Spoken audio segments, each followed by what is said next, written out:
The battlefield is rarely just a place on a map. For those who have worn the uniform, the war doesn't end when the discharge papers are signed. They say a soldier never truly leaves the battlefield.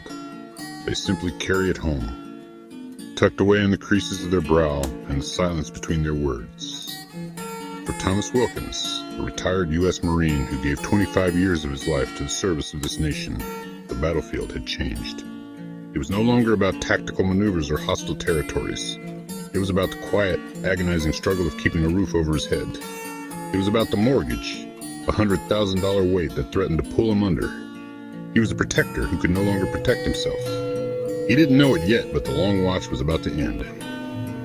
In the next 15 minutes, we are going to witness the moment a lifetime of sacrifice meets a mountain of gratitude. To understand the man in the wheelchair, you have to understand the man who once lived in the boots. Thomas Wilkins wasn't just a Marine by trade. He was forged in the fire of Semper Fidelis. Always faithful. This wasn't just a motto to him. It was the cellular structure of his soul. Think back to the humidity of the jungle patrols, the biting cold of the late Cold War, the calculated tension of the desert. For a quarter of a century, Thomas lived by a code that the civilian world often struggles to grasp. In the Marine Corps, you learn to eat last. You learn to work first. You learn that the man to your left and the man to your right are more important than your heartbeat. But 25 years of service leaves a roadmap on the body. It's the knees that crack after thousands of miles of rucking under a heavy pack.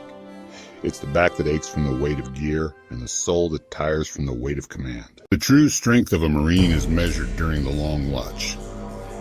It's that period of life where the adrenaline is gone, and all that's left is endurance. For Thomas, the long watch began with a phone call, the kind of sound that echoes in a parent's ears for the rest of their lives. His daughter, the light of his life and the bridge to his future, was taken in a sudden, tragic accident. It was a loss that created a hole in the family's center. But true to his training, Thomas didn't fold. He did what Marines do. He held the line. But the universe wasn't finished testing his resolve. Only a year ago, the anchor of his existence, his beloved wife, passed away. Suddenly, the house that was once filled with the smell of home-cooked meals and the sound of laughter became a fortress of silence. Thomas never complained. In his mind, complaining was a luxury he couldn't afford. He would sit at his kitchen table late into the night, moving numbers around like chess pieces in a game he was destined to lose. He was facing the very real possibility of being evicted from the only place that still held the scent of his wife and the memories of his daughter. He kept the truth hidden.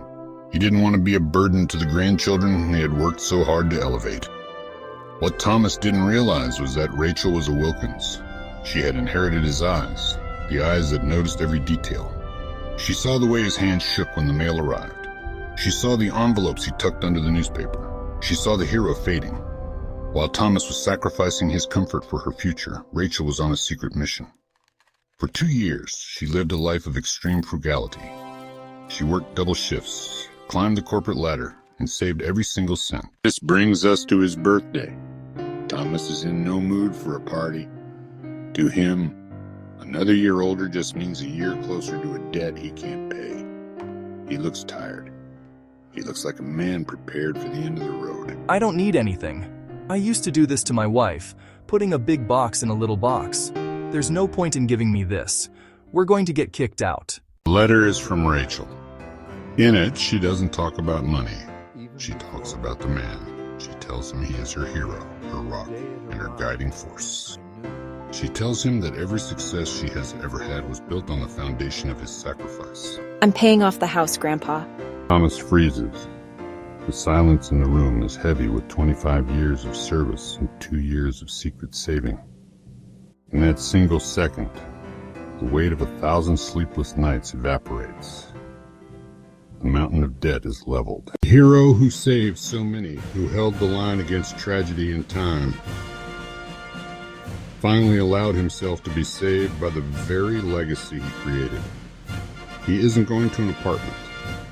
He isn't losing his memories. He is staying home. In the military, they live by a sacred rule: leave no man behind. We usually think of that on the battlefield under the smoke of combat.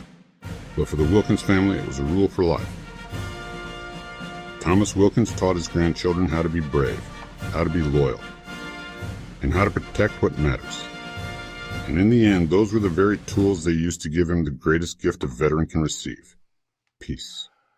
To all our veterans watching, your service is never truly over, and your legacy is written in the hearts of those you raised. Sometimes the world is faithful back. Semper Fi. Thomas, you've stood your watch. You're home to stay.